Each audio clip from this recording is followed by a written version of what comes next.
It's harrowing, and it just feeds into the false narrative that has been propagated by so many Islamist groups over the last 10 years.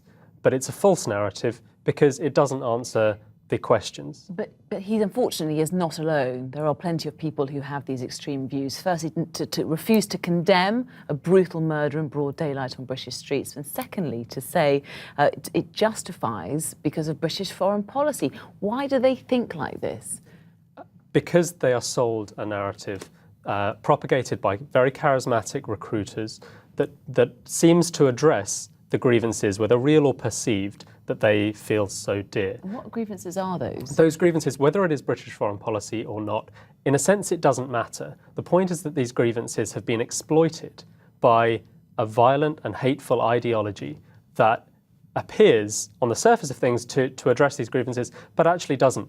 There is no mention at all of the 85% of al-Qaeda victims who are Muslims themselves. There is no mention at all of the 3,000 people who lost their lives 3,000 civilians who lost their lives in the 9/11 attack.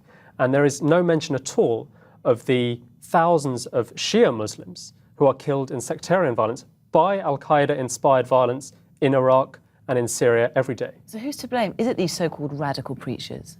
I think the radical preachers have a lot to answer for. Who are they? How many are there in this country, for example? The types like Anjem Choudary and Omar Bakri Mohammed, now no longer in this country, but former leaders of Al-Muhajirun, and there are similar groups like that, but also the non-violent Islamist groups who create a mood music for this violent extremism. They're also to blame, and they have a lot to answer for, because when it's taken to its logical conclusion, we have a murderous act and barbarous act on the streets of London. Anjem Choudary has been on the airways today. Legally, he's doing nothing wrong. The police say they are following his every move. But what can you do about it?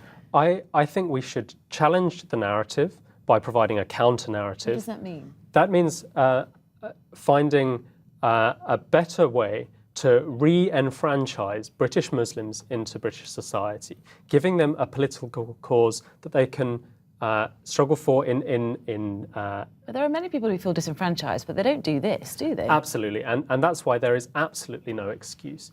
I would also say we should challenge the ideas with better ideas and improve community cohesion in this country so that people feel part of something better, not part of an Ummah consciousness, where they've got more in common, they think, with brothers in Syria or Iraq than in the UK. Do you fear this could happen again, briefly? I really hope it doesn't. If we don't tackle these ideas and these narratives, unfortunately, it may.